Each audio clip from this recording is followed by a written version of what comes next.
Hello, you're watching Robert's Gaming Channel news broadcast. Let's get on with the top stories.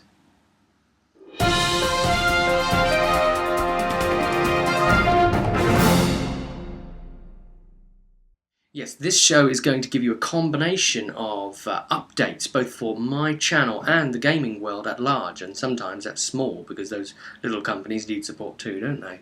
But we're going to kick things off quickly telling you what's new with my channel. Well, one of my other shows, Does Andy Know? The channel for that is soon going to be drawing to a close. We've just recently come out with Andy's favourite YouTube videos, a two-part 10 videos each series of him explaining why he's chosen whatever video as his favourite. It's a chance to get to know the man, the enigma, that much better, that which resides inside him, where many speculate nothing resides inside him. Well, you can find out whatever it is that rotates the hamster wheel to create thoughts. Another one is my other channel, Life on Rob, and on there I've been bringing out a new type of show called Rob Recommends, where I choose a category, be it astronomy or real life or cool or some sort of animal related thing, and I show you 5 videos complete with introductions. I've done a few of those already, and I've got really high hopes for that particular playlist series within the channel, and the channel as a whole. It's a way of liberating me up and freeing me to do whatever I fancy. Right, next up for you, our group in particular, and some of the games we are playing, about to play, and the forward projection of what we see ourselves doing next, and hence what you might be seeing. Some of you might have already had a hint of this already from some of the teaser stuff that's been put out there. But I just want to clarify a few things here and now. Previously, you remember I mentioned that we were alpha testing a steampunk storytelling RPG called Empyrium, designed by Jez Law and Craig Brown. Well, that game is still continuing, coming along, going ahead. We need to do some more alpha testing of that, and you know, they're in the writing process, so we need to test out the modules they are writing. You know, throw them through the works, because our group are really quite bizarre, and if there's something to find, the chances are we may well find it. But you might also remember that there was a year planner promised to those who stated that they wanted one in the video where there was a chance to win one. Well, never you fear, they haven't forgotten about you, even though a year planner has not yet been sent to you. The reason is that some design consultations were further had between the co-creators, and they decided we want to improve it. And then the other thing was, well, there was only going to be 6 months left, so they decided rather than only send you a 2012 calendar for the last 6 months, why not just send you the year planner for all of next year instead, 2013. I mean, you don't believe in all that Myers stuff, do you? No, of course you don't. So you'll get it just fine. That which has been promised to you is still coming. Your addresses were sent to Craig for him to be able to mail that out to you no matter where you were in the world. And I'll just state here, if any of the rest of you are interested in getting hold of this year planner, word is that there's going to be a few spares left over as well, so mention so below and maybe you'll be able to get one too. Now, as for the other games that our group are going to be playing, well, we haven't quite abandoned Dark Heresy yet, even though we did do one video that did look like it smelled of finality somewhat. I mean, we spoke to Craig, who's taken over as GM, and he said, well, I see us doing some more and at least finishing off the modules that are there. But it does all build to a natural climax anyway, the way a lot of the storylines are written there, the main central storyline, the way it's coming to. So I think we will probably carry on. So look out for some Dark Heresy videos coming. I expect more will arrive.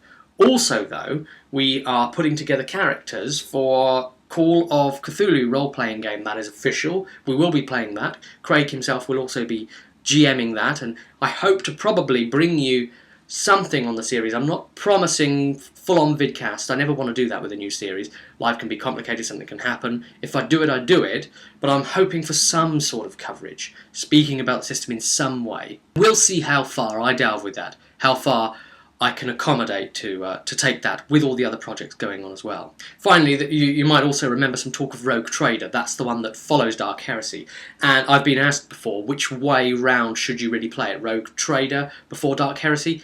I don't believe so. I believe you should play Dark Heresy first. Dark Heresy is restrictive. You have to be part of the Inquisition. You work for an Inquisitor. There's certain rules, there's certain expected behaviours. And you have to behave under operational standards, or you're a heretic and what have you. You're the very people that you're supposed to be hunting. Now, while that at first seems limiting, it's actually quite freeing for roleplay, because it actually helps you influence, helps to concentrate, to narrow the field for you to really get some RP focus down on who your character is.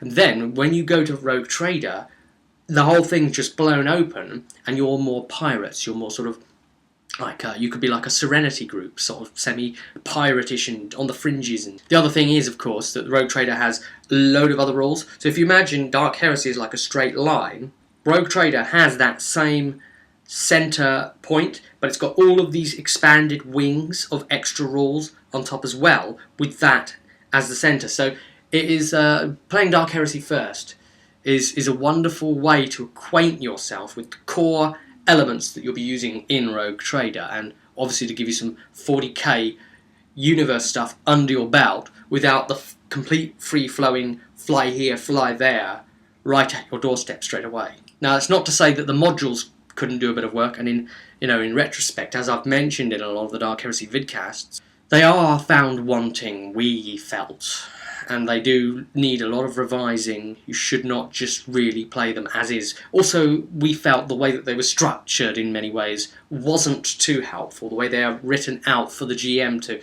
access the information and deliver it to the players. Sometimes there's stuff that's supposed to be happening later, but it's written before, but something else, and you can't quite get at it easily, and it's all over the place. Those things occur. Now, a much better system is, of course, Dragon Age, which we are continuing on with. That's one I'm GMing. We'll have a really big news update on what's going on with Dragon Age as well, just generally as a game. Look out for a news broadcast of that. And the time's going to come eventually, once we've wound down, I'm sure, from Dark Heresy and Call of Cthulhu, probably wound both of those down or out, probably, that we would then, I think, begin Rogue Trader anyway, hence the whole reason of mentioning Rogue Trader to you. I also have in mind what I'd be playing. I'm thinking a Navigator. And interestingly enough, there is a support book coming out from Fantasy Flight Games, all about the Navigators' secrets within their bloodlines and things like that, so that could be worth a look for those of you out there that are interested in and are or playing Rogue Trader currently. And I mean, talking of Fantasy Flight Games releases, they do bombard you, don't they? I mean, there's going to be an Imperial Guard roleplay game as well called Only War, so that's going to be a fifth one now to just the Warhammer 40k line through Fantasy Flight Games. Gosh! As for other stuff we're doing, well, we've started playing a bit of Malifaux now. And on top of that, we have created some crews, some gangs for Necromunda. That's an old specialist GW game right there. How many of you out there have played Necromunda or still indeed play it? And we're quite taken with it. I'm playing the Redemptionists. So I'll be able to give you some reports on that, I'm hoping, some footage. So keep it to this channel and I'll show you what's going on. Now finally, we will end this news broadcast with some, for me, very exciting news. We've all had mixed feelings and felt there's been a degree of mixed success on the subject of Star Wars roleplay games. There, of course, is the classic West End one, the D6 one that a lot of people look at with rose-tinted spectacles, and I would quite like to get my grubby mitts on it, I must say. And then there was the D20 release that came after, and a lot of people felt generally uninspired, from what I can tell. Much less so than the original. Well, now Fantasy Flight have a new one coming out, and if any of you know what the mechanics style of this is, I'll appreciate you letting me know. It's going to be called Edge of the Empire Beta currently, so you can get hold of the beta. It's a little bit cheeky in my opinion. You have to purchase it from the store. How do you feel about that Star Wars game? Are you excited? Do you think that's something you're going to want to play, or do you just think there's no room in your gaming schedule to fit it in, even if it's a good system? Do you think Lucas has maybe put the killing blow on Star Wars as a license with his new regenerative effects that were, some say, more degenerative, perhaps, to the saga as a whole? Let us know your feelings below on that and any of the other topics we've covered. But until next time, I'll see you at the table. Rob out.